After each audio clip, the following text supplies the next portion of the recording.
Bonsoir et bienvenue sur ce nouvel épisode d'Entrepreneur spirituel, l'éveil d'un homme d'affaires.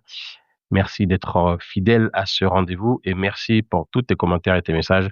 Ça fait toujours plaisir. Allez, ce soir, on va parler de quelque chose qui sonne bizarre mais qui a changé ma vie. C'est vrai qu'on n'entend pas, on parle pas souvent de l'échec, mais pour moi, l'échec a pris un, ouais, ça signifie autre chose pour moi, l'échec. J'ai un autre regard. Pour moi, échouer, c'est le chemin de l'univers pour te montrer ce dont tu as vraiment besoin. Alors pourquoi je te dis ça? Parce que quand tu échoues, en fait, tu t'ouvres à des nouvelles possibilités que ton mental n'a jamais vues. L'échec, c'est pas quelque chose de qu'on va rechercher. On va toujours chercher à créer quelque chose en, en s'assurant que ça se passe comme on a prévu. Mais pourtant, l'échec, enfin, j'utilise l'échec qui est pas vraiment un échec, mais j'utilise ce mot-là pour qu'on puisse euh, avoir, qu'on puisse utiliser un mot qu'on utilise beaucoup dans la vie de tous les jours, hein, même dans l'entrepreneuriat, parce que c'est soit je réussis, soit j'échoue. Mais là, cet échec, pour moi, je le vois comme un éveil, en fait. Ça te sort de ta zone de confort, ça t'invite à te reconnecter, euh, et en même temps, ça te montre un chemin. Je me rappelle, en 2020, quand tout s'arrête, tout se ferme, tu sais, voilà, le Covid, hein, tu connais, plus de clients, plus rien du tout. Mon travail s'arrête en présentiel, en tout cas, mes plans terminés, tout ce que j'avais prévu de faire, de voyager, bah, tout ça, c'est plus possible. L'équipe, elle est un peu séparée. On aurait pu dire, bah, c'était le moment où j'allais me diriger vers un certain échec, ou en tout cas la fin de l'activité, etc. Et pourtant, bah, c'est là où la porte s'est vraiment ouverte, en fait, sur une autre partie de ma vie, dont j'avais pas du tout conscience. J'avais pas du tout imaginé que j'aurais été amené à explorer des choses comme travailler l'énergie, travailler à distance.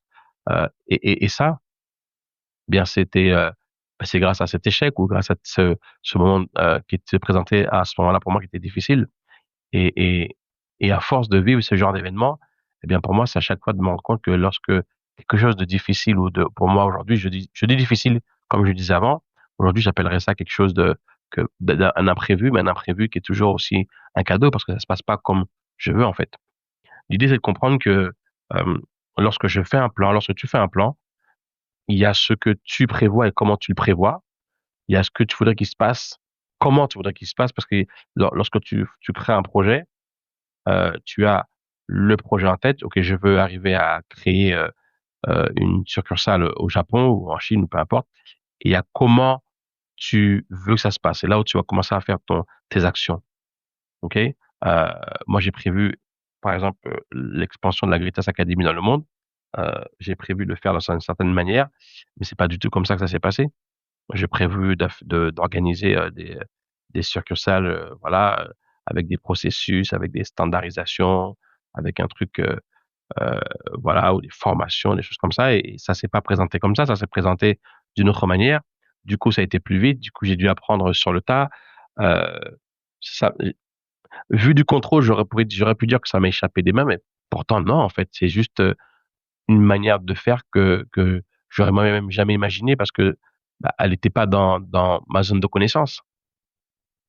Pour moi, l'échec ou ce qu'on appelle l'échec en tout cas, pour moi, c'est quand ça se passe pas comme prévu eh bien, c'est quand ça t'échappe des mains, en fait.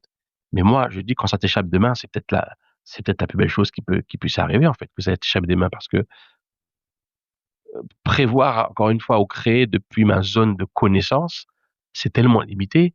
Si on dit que la connaissance est limitée, bien, pour moi, c'est vrai, la connaissance est limitée, que quand je me pose la question, mais ma connaissance, elle vient d'où? Ben, ma connaissance, elle vient de ce que j'ai lu, elle vient des expériences des autres, de mes expériences qui sont limitées, de ce que j'ai entendu sur Internet, de ce que j'ai vu sur des vidéos, mais ça vient toujours de quelque chose, d'une source extérieure, ou en tout cas, d'une autre source sur le moment, mais elle représente pas la connaissance de l'univers entier, en fait. Je ne peux pas dire aujourd'hui que je sais exactement comment faire les choses et que la manière dont je fais les choses, ou je pense que les choses doivent être faites, eh ben, c'est l'unique manière de faire, en fait. Il y a tellement de possibilités. Et je me dis qu'à chaque fois que je vis quelque chose d'une autre manière que comme je l'aurais prévu, ben, je me dis, eh bien, c'est ce qui se passe, en fait, c'est, j'ouvre un champ de possibilités sur comment les choses peuvent être faites. Et là, j'ai deux possibilités. J'ai deux choix, en fait, à faire. Soit je me dis, attention, ça m'échappe des mains et j'essaie de la rattraper, autrement dit, le contrôle. Je veux que ça aille dans mon sens, je veux que ça aille comme je veux que ça aille. Ou alors je peux me dire, bah non, ben je reste spectateur. Je reste spectateur et j'observe comment ça se déroule et je suis. Et je lâche prise et je suis. Alors, je lâche prise. Bien évidemment, ça va avec foi, ça va avec lâcher prise, avec confiance, Ça va aussi avec l'entraînement. C'est peut-être que la première fois, j'ai lâché prise parce que j'avais pas le choix. Et finalement, j'ai vu comment ça a terminé. Je me suis dit, waouh, putain, j'aurais jamais pu penser que ça aurait pu se passer comme ça. Et en même temps, ça se serait pas passé comme ça si j'avais pas laissé faire comme ça, si c'était pas passé ça. Et me rendre compte que ce que je pensais qui était un échec, finalement, n'en était pas un. C'était une nouvelle porte qui s'ouvrait, mais que j'avais pas pu identifier parce que elle ne faisait pas partie de ma zone de connaissance. Alors, du coup, si ça se répète une fois, deux fois, et que je me rends compte qu'à chaque fois, ça fait pas partie de ma zone de connaissance, à chaque fois que ça va pas comme je veux, ça se passe mieux que ce que j'aurais pensé. Alors aujourd'hui, ben, j'ai donné un autre nom à l'échec. Je l'ai appelé surprise, je l'ai appelé guidance, et puis c'est la gratitude. Alors je vais pas te raconter des conneries, je reste humain dans mon humanité. Peut-être que la première émotion, le premier réflexe, c'est de ta merde, qu'est-ce qui se passe, fait chier, qu'est-ce qui s'est passé, ou chercher un coupable, ou peu importe, mais immédiatement, mes souvenirs reviennent, immédiatement, mes émotions ou ma paix, ben, du coup dans laquelle je me suis séparé, ben je perçois tout de suite que je me sens pas bien, je dis, ok, qu'est-ce qui se passe? Ah merde, j'ai peur. Ah merde, j'ai peur de perdre, en fait. Là, tout de suite, je me ressaisis, je me dis: «Mais attends, mais je perds jamais, hein, puisqu'à chaque fois que c'était pas comme je voulais, ben, c'était encore mieux à la fin». «Oui, mais alors quand?» «Ben, je sais pas, mais c'est toujours mieux à la fin». «Oui, mais comment?» «Ben, je sais pas». «Eh, mais c'est toujours mieux à la fin». Et là, c'est de lâcher prise. Alors, c'était pas facile au début. C'était pas facile parce que putain, c'était le truc, c'était 1 + 1 = 3, en fait, ça allait dans ça c'était pas logique, ça faisait pas sens.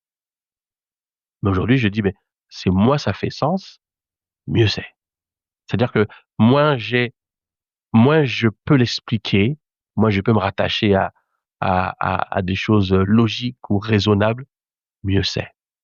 Et là, je passe dans un monde où c'est totalement inconnu, mais c'est un monde qui me dit, eh, lâche prise, en fait. C'est comme si ce monde-là disait, arrête de nous regarder, arrête d'essayer de comprendre, arrête, vas-y, lâche, lâche.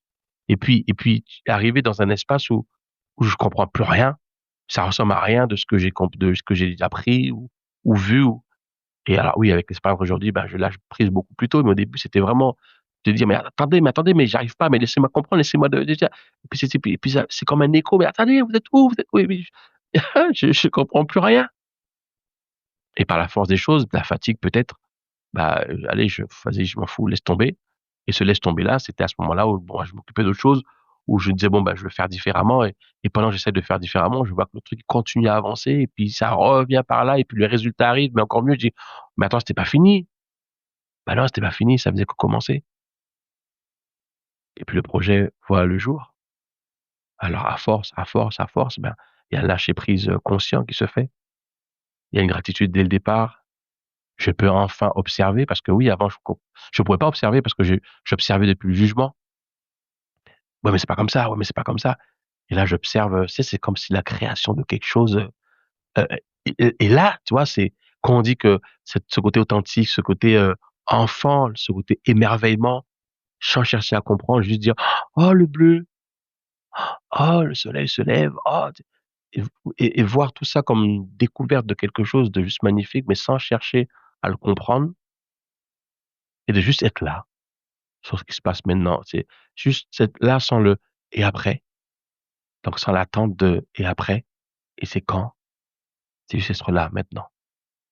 Tout ça parce que, bah, j'ai la foi en fait, tout ça parce que je sais que l'univers n'est pas contre moi. Tout ce que je sais, c'est que si j'ai eu l'idée, c'est parce qu'elle est déjà matérialisée et que ça demande pas de moi de mettre mes pattes dedans. Ça me demande juste de kiffer le voyage. Kiffer le voyage. Et pour kiffer le voyage, eh bien, le travail que je fais sur moi est important parce que, dans ce voyage, je suis pas seul. Il y a l'ego avec moi et lui, il aime pas le voyage, il aime pas ce voyage-là. Lui, il veut qu'on comprenne. «Ah oui, mais qu'est-ce que tu vas dire aux gens? Oui, mais les gens qui te regardent. Oui, mais attends, regarde ci, regarde ça» et d'apprendre à ce voyage et à de faire ce voyage avec lui, mais c'est pas lui qui est aux commandes. Sa voix se fait de plus en plus, heu calme, douce, voire inaudible. Et puis là, la paix, puis là, le silence, et puis là, kiffer le voyage. Voilà. Voilà mon expérience du fameux échec qui